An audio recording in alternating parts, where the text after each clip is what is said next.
Good morning 7th class student. This is Namrata Yadav and today we are going to start materials of daily uses. Okay.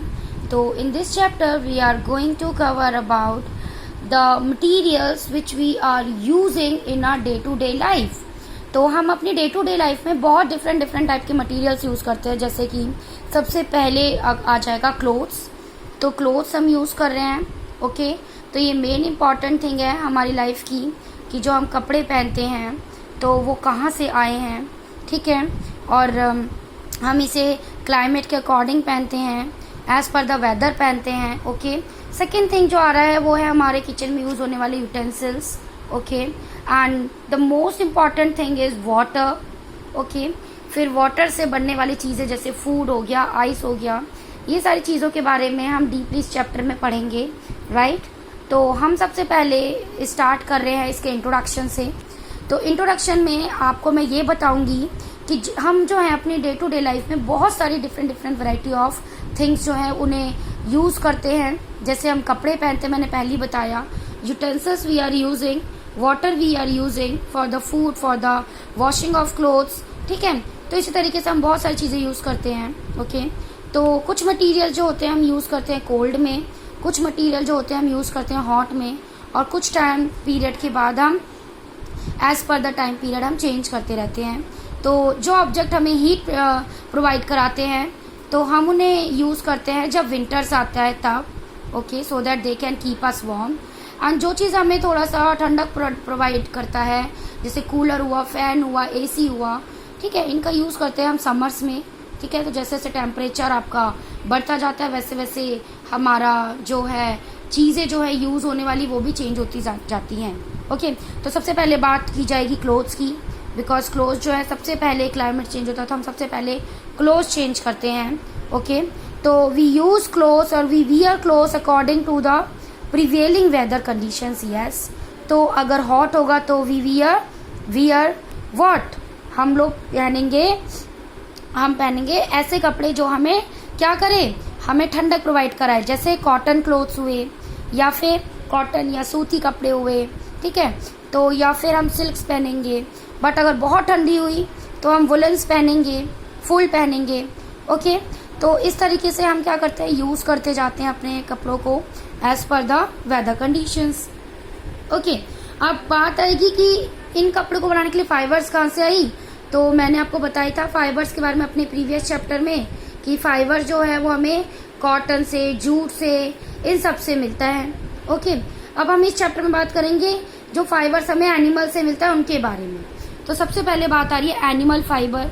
तो animal fibre से silk मिलता है क्योंकि silk जो है वो आपका बहुत ज़्यादा यूज़ करने वाला फैब्रिक है जो कि हमें वार्म रखता है विंटर्स में और कूल रखता है समर में, because it is a bad conductor of heat.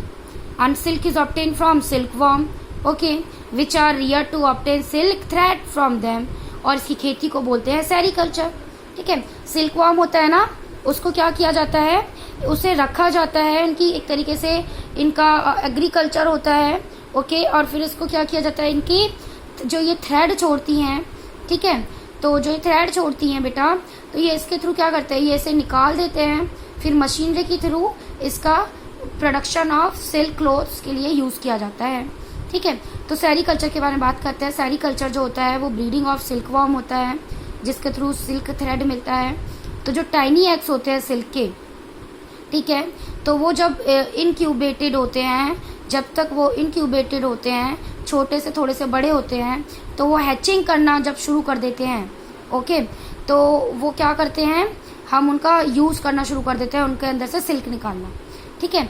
ये मोस्टली मलबेरी लीव्स के ऊपर ही रहते हैं. तो जहाँ पे सेरीकल्चर होता है वहाँ पे मलबेरी ट्रीज लगाई जाती हैं जहाँ पे ये मलबेरी लीव्स पे रहना शुरू कर देते हैं. ठीक. तो आफ्टर 6 to 7 months ये क्या होते हैं, वो रेडी हो जाते हैं कोकून्स बनाने के लिए. ओके. तो जैसे कोकून्स बनना शुरू करते हैं तो क्या होता है, कोकून्स के अंदर से एक सिंगल थ्रेड निकलना शुरू होता है. ठीक है. इसी तरीके से 8 days लगते हैं इस थ्रेड को और ज़्यादा अपने वो बढ़ा लेंथ और विड्थ बढ़ाने में. तो इस तरीके से सेरीकल्चर की जाती है और यहाँ से थ्रेड को, सिल्क थ्रेड को निकाला जाता है। इस प्रोसेस को कंप्लीट होने के बाद, कोकून्स के कंप्लीट होने के बाद कोकून जो है उन्हें बॉईल किया जाता है सो दैट उसके अंदर जो इंसेक्ट हैं वो मर सके।